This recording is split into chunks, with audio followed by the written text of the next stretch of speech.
नमस्कार किसान भाइयों, हमारे चैनल न्यू एज फार्मर्स में आपका स्वागत है। दोस्तों, पपीता एक ऐसा प्लांट है जिसे फर्टिलाइजर बहुत ज़्यादा मात्रा में लगता है। अगर इसे खाद भरपूर मात्रा में नहीं मिला तो इसका पैदावार भी बहुत कम निकल कर आता है। तो आज मैं आपको बताऊंगा कि इसमें फर्टिलाइजर का मैनेजमेंट कैसे करना चाहिए और हमें कब कब कौन सा न्यूट्रिएंट देना चाहिए जिससे कि प्लांट का ग्रोथ बहुत अच्छा होगा। तो इन सब का जानकारी दूंगा, तो वीडियो को पूरा देखें जिससे आप पपीते की खेती के बारे में सीख पाएंगे।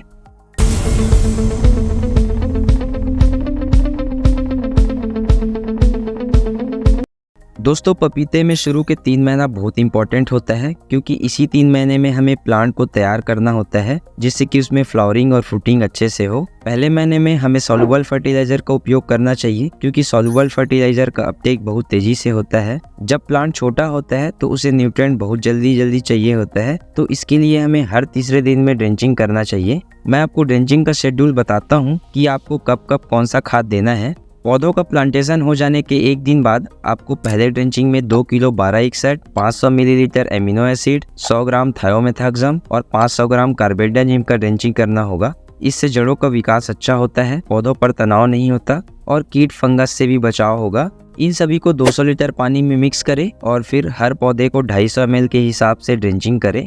ध्यान दें कि आप न्यूट्रिएंट को पौधों के पत्तों पर सीधे नहीं डालें क्योंकि इससे पत्तियों को जलने का खतरा हो सकता है और प्लांट को ये स्ट्रेस में ला सकता है। तो आप फर्टिलाइजर को रूट जोन में ही डालें।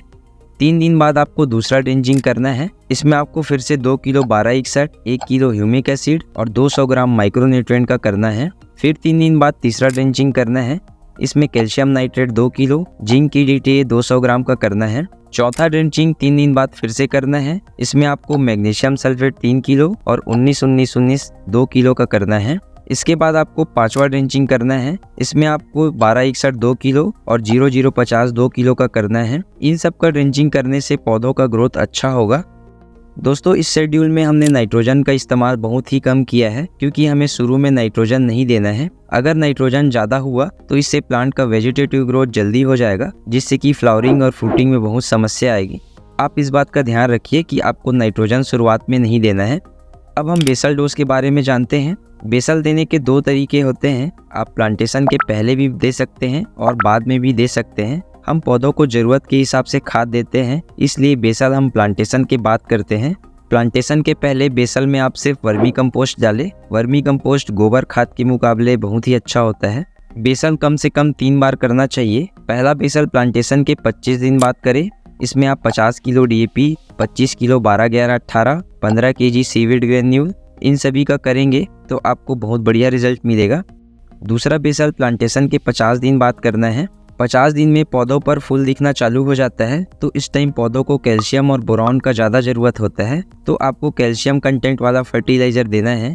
दूसरे बेसल में आपको 12-11-18 25 kilo Nitrabor, 50 kilo DAP, 100 kilo single super phosphate, 50 kilo potash और सीविड ग्रेन्यूल 15 किलो का करना है। तीसरा बेसल प्लांटेशन के 75वें दिन में करना है।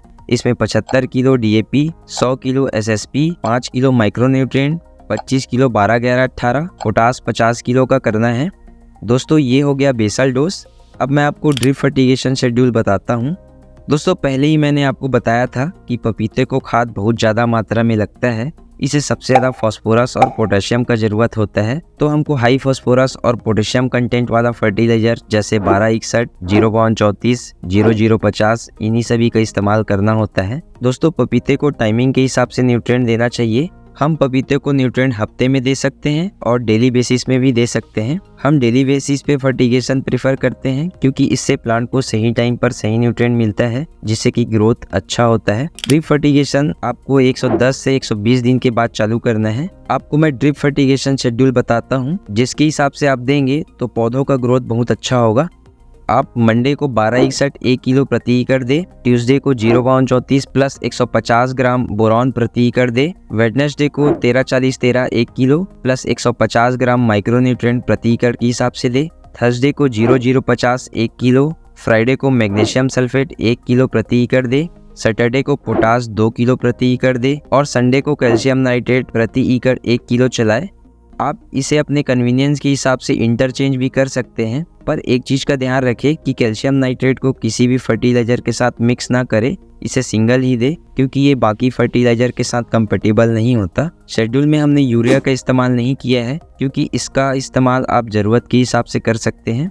जब पपीता मैच्योरेशन फेज़ में आता है तो आप सिर्फ पोटास का इस्तेमाल करें। पोटास फल के साइज़ को बढ़ाता है और मिठास लाता है और जल्दी पकने में भी मदद करता है। दोस्तों, ये रहा पपीते में खाद चलाने का शेड्यूल। अगर आप इसी तरीके से खाद देंगे तो आपको बहुत ही अच्छा उत्पादन मिलेगा। दोस्तों, वीडियो अच्छा लगा तो इसे लाइक और शेयर करें, और पपीते की खेती के बारे में और भी आपको जानना है तो हमारे चैनल को सब्सक्राइब करें।